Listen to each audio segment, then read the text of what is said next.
So hi guys, welcome back to our channel Mihil in London. सबको जय श्री राम, राधे राधे।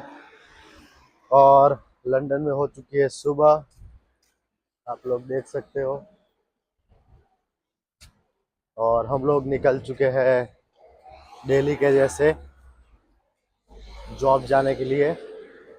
और लगता है आज पूंजा जल्दी ओपन हो चुकी है, तो अगर जल्दी ओपन होगी नहीं यार, वो क्लोज है। अगर ये जल्दी ओपन हो चुकी होती तो हम लोग इधर से समोसा ले लेते, लेकिन क्लोज है। सो आज हमारा 100 डे के 100 चैलेंज में है डे 13, मतलब 13। और आज हम लोग इस व्लॉग में बात करेंगे कि मैंने मेरी जॉब कैसे फाइंड की लंदन में आते ही।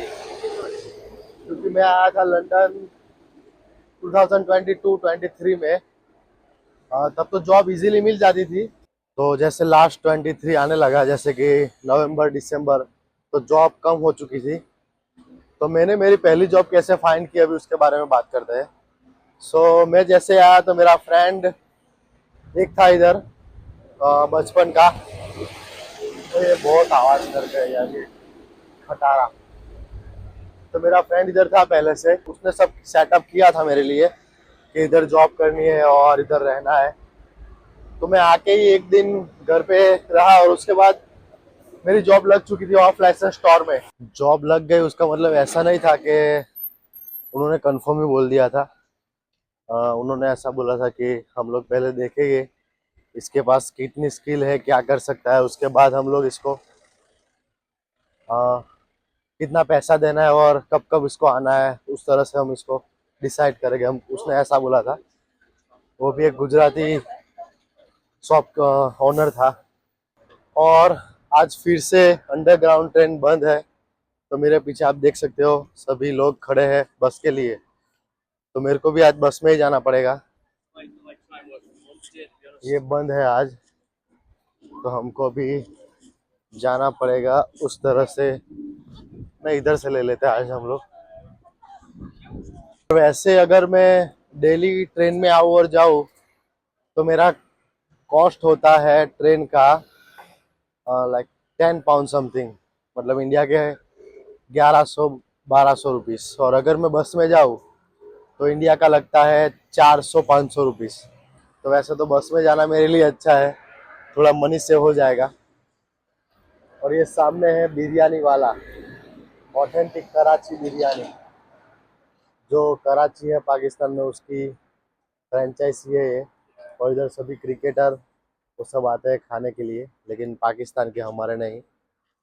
और उसके बाद है कुछ वेयर हाउस जैसा उसके बाजू में। और आप ये जो देख रहे हो, अर्ली मॉर्निंग आ जाता है 6 o'clock को। और कॉफ़ी टी सब सब कुछ ये लोग सेल करते हैं और बहुत अच्छा बिजनेस है ये लंदन में।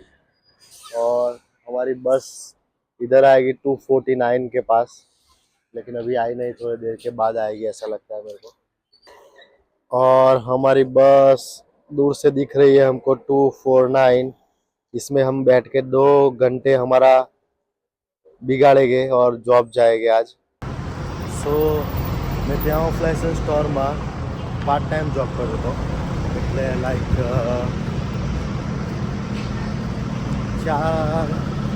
3-4 વાગે જેવું જતો હતો ત્યાં, અને રાત્રે 10 વાગે જેવું છૂટી જતો હતો। એટલે ત્યાં પાર્ટ ટાઈમ કરતો હતો।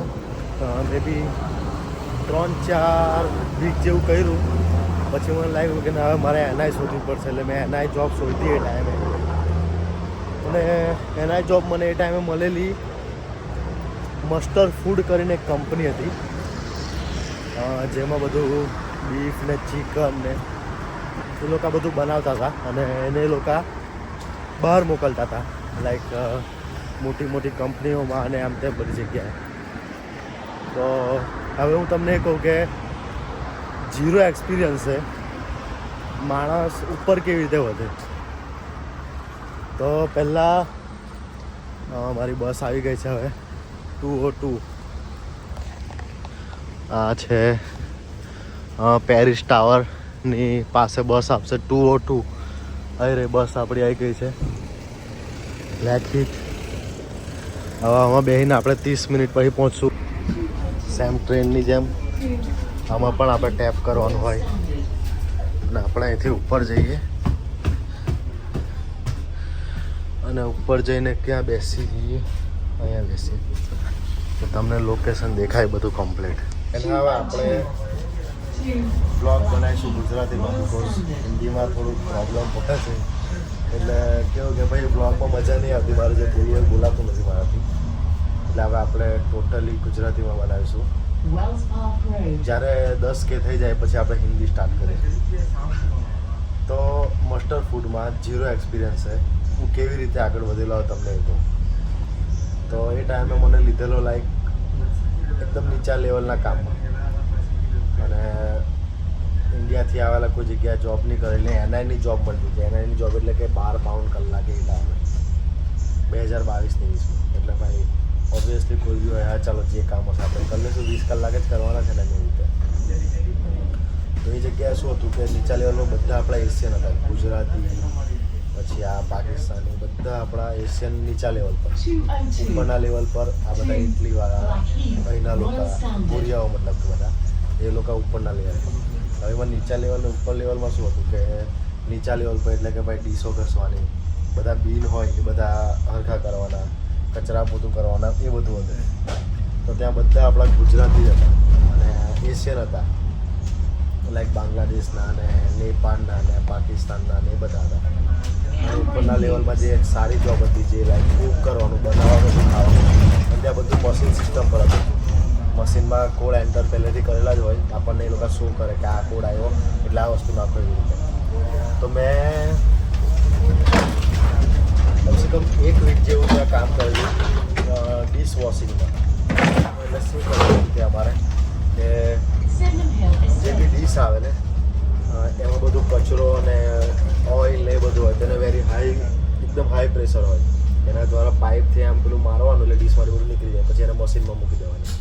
લાઈફમાં છે ને તમે કોઈ બી જગ્યાએ જોબ લાગો તો એવું લઈને ડિમોટિવેટ નહીં થઈ જવાનું કે અહીંયા તો કચરા પોતું કરાવે છે, અહીંયા તો આવું બીનું જ કવડાવે છે કે વાસણ ધોવાવે છે. જો તમે પાસે 0 એક્સપિરિયન્સ હોય કોઈ બી ફિલ્ડમાં આગળ વધવું હોય ને તો સ્ટાર્ટ કરવાનું ત્યાંથી ને મન લગાવીને કરવાનું. કે બીજા જે તમારો ઉપરના સુપરવાઇઝર છે, ટીમ લીડર છે, એમને કામ તમારું ગમે તો જ તમે ઉપર આવી શકો. બિકોઝ તમને ખબર હોય કે આપણે ઇન્ડિયામાં હોઈએ તો કોઈ બી આ લોકો જોબ કરવા તો એ વાત તો છે જ કે આપણે એમને સીટ પર બેસાડી નહીં દેવાના.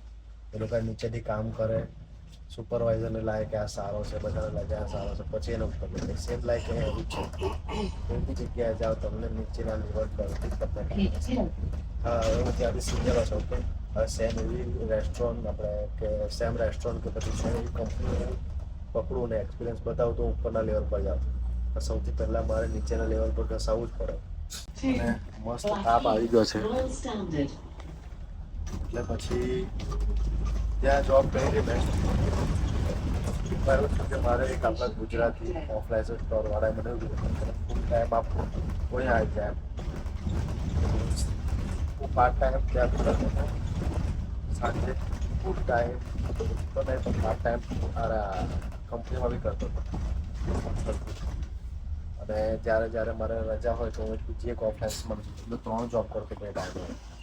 તો જે ત્રીજી નંબરની જોબ હતી તો ત્યાંના બોસે મને એવું કીધું કે તું આવી જા ફૂલ ટાઈમ જોબ, તને રહેવાનું બી સેટિંગ કરાવી બધું, એના અવર્સ બી સારા આવે. તો મને એવું થયું કે ચાલ હવે તું છોડ દો અને ત્યાં જતો એક જ જગ્યાએ જોબ કરવાની. સવારે ઉઠીને કંપનીમાં જવાનું કે પાછી ઓફલાઈનમાં આવવાનું કરતાં મોટી એક જ જગ્યાએ. તો મને એવું લાગે છે કે એ મારું ખરાબ ડિસિઝન હતું એ ટાઈમે. બટ આ ઉપર જે કરે સારું કરે. કેમ ખરાબ હતું ડિસિઝન એ બી થયું બિકોઝ જે પેલા બોસ હતા ઓફલાઈન્સવાળા એમને મારું કામ બહુ ગમી ગયું અને લાઈક છોકરા જેવું લાગતા હતા મને. એને મને કીધેલું બી કે આપણે તારું અહીંયા લાઇસન્સ કરી દઈશું સ્પોન્સરનું. મેં થોડાક પૈસાના લાલચ માટે છોડીને એ જગ્યાએ જતો રહ્યો. પછી ત્યાં મેં જોબ કરી, મેક્સિમમ 2 વર્ષ જોબ કરી એ જગ્યાએ. એટલે ઓફ લાઇસન્સનું ટોટલી નોલેજ મને આવ્યું કે કેવી રીતના કેશ એન્ડ કેરી કરવાની, કેવી રીતના સ્ટોક રાખવાનો, કેવી રીતે સ્ટોક ભરાવવાનો, કઈ જગ્યાએ શું વસ્તુ ચાલશે. લાઈક ઓફ લાઇસન્સની ટોટલી વસ્તુ મને ત્યાંથી ખબર પડી ગઈ. આવી રીતે તમે કોઈ બી જગ્યા હોય તો ઝીરો એક્સપિરિયન્સ છે કામ કરી શકો છો. અને એવું ના હોય કે જોબ ના જ મળે. તમે મહેનત કરો, દરેક જગ્યાએ જાઓ તો જોબ મળે. જે મળે ત્યાંથી સ્ટાર્ટ કરો, મન લગાવીને આગળ વધો, એક્સપિરિયન્સ લઈને બીજી જગ્યાએ જાઓ. તો બસ આટલું જ કહેવું છે મારે. અત્યારના જે બી લોકો આ વિડીયો જોઈ છે કે લંડનમાં આવવાના છે, જોબ કેવી રીતના શોધવાની, તો આ એક ઇઝી રીત છે તમારી માટે જોબ શોધવાની. અને એમેઝોનમાં અત્યારે વેકેન્સી પડી છે બધી બહુ. પછી આ ટેસ્કો કરીને છે, એમાં બી જોબ સારી મળે છે. આપણા એશિયન વધારે હોય છે. આ જોઈ લો, લંડનનું વેધર આજે મસ્ત છે, સની વેધર. પછી પેલી છે પોસ્ટ ઓફિસ. આપણે ઇન્ડિયામાં પોસ્ટ ઓફિસ હોય ને એવું આ છે પોસ્ટ ઓફિસ. સો ટ્રેન બધી બંધ હતી આજે, તો બસમાં આપણે સફર કરીને ઘરે જઈએ છીએ. ઘરે જઈને ફોડવાના છે આપણે ફટાકડા. तो अपनी बस आ गई है यहाँ. सो इसी के साथ हमारा आज का व्लॉग करते हैं close. Thank you so much for watching. Happy Diwali, happy new year. जय श्री राम, जय माता जी, राम राम.